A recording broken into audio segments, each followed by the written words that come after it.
All right, so this is how you immerse while using language learning with Netflix on Google Chrome. So you'll use Google Chrome and go to Netflix with the language learning with Netflix add-on enabled. And then you're going to change the settings so that you have two sets of subtitles. You'll have one, your target language, and two, a language that you speak. In this case, I have it on English. Then what you'll do is you'll have the settings to be on auto pause. That is right here. It should be to the right, and it automatically pauses after each line of dialogue. So when you're actually watching, this is what it will look like. You will first let it play. Your focus should be up here, watching things on screen happen as you would anything else, but you're not going to understand what they're saying. Then, while you're doing that, you're going to be listening for any words that you know. And you don't have to get every word. Just try to recognize any words that you know. For example, this is kinisuru. Kinisuru is to worry.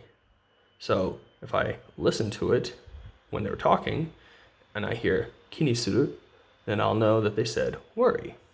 Now, the second thing you'll do is eventually they'll finish speaking and the line will pause. And you'll be able to do the next step.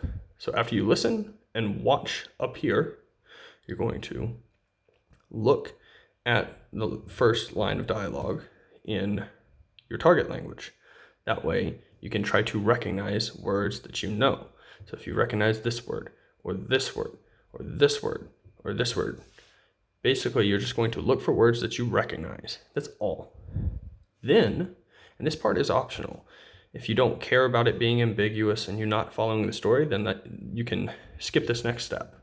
But you can read the subtitles in a language that you know so that you can get the story and you know what's being said, even if you don't speak the language, like you would any other show with subtitles. So that's your first pass through.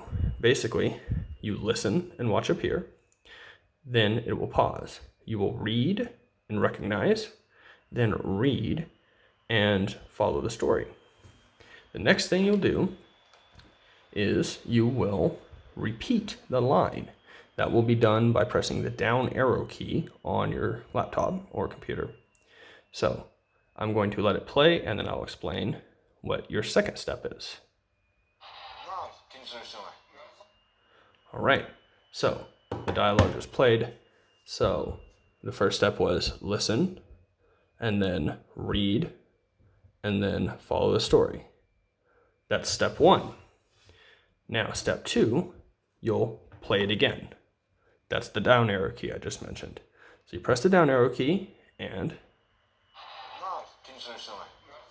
the target there is to, as the person is saying their line, you're going to try to read and recognize the words as they say them, so you can see it and hear it at the same time to confirm that you're actually hearing it. And then you'll go to the next line. So I'll show you one quick pass on the next line. All right, so you listened. I heard so, I heard kankenai. That's like there's no relationship. So I heard this part and this part. They speak pretty fast, so it can be hard. You're not always going to get every word, and that's fine, especially when you're early on. Now I'll read. Okay, I read this line. Cool. Now I know what's happening. And now I'm going to listen again and try to follow along up here. I'm going to try to make sure I hear the so and the kankenai. But I also know what desyo. I know what desyo is, these two. So I'm going to try to listen for those as well this time because I know them. Basically, if you know it in this line, you're going to try to hear it and follow along. If you don't know it in this line, then don't worry about it. If it's a word you haven't seen or anything like that, don't worry about it. So step one is completed. I watched up here, then the line paused. I read the line, read the subtitle. And now I'm going to listen again and try to follow along up here. All right, so I heard, oh, そうですよ, and 関係ない. And then they started speaking, so I didn't really hear the ですよ. Not a big deal. Just keep moving on. You don't have to get every single thing. The point here is not to get each line as complete as possible. It's just try to get a little bit better on the line, on the second pass, at hearing what is said, while also reading it while they say it. Do this enough times, and eventually you'll hear, because this is not the only time you'll see the ですよ. So, I mean, you see it twice here even. So the point of it is, you're going to try to just get volume in with this.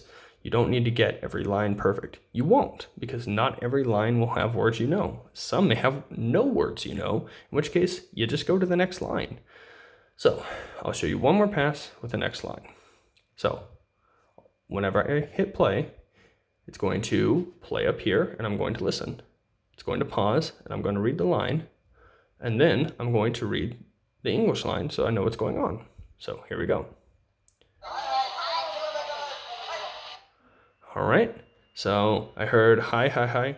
I didn't hear this. This is kampai. I know it. So next time that I play it, I'm going to be listening extra hard for this. And then now I'm going to read what this says. All right, now I know what's going on. Second pass. All right, so I could kind of make it out that time. It's kind of hard to hear some of the words, and that will be the case sometimes, because maybe there's multiple people speaking. The vast majority of the time, it'll be quite easy, but I showed you this example with multiple people speaking to show you that you don't need to get every single word in every line, even if you know it. You're just going to try to do it. Now, if you want to do 3 or 4 passes, that's fine. I wouldn't really recommend it on every line that you come across. But if you have a line that's particularly difficult, or one that has a lot of words that you want to give more attention, like words that you don't think you're going to see again for a while, then go ahead and do that. But for the most part, most of them should be 2 passes each.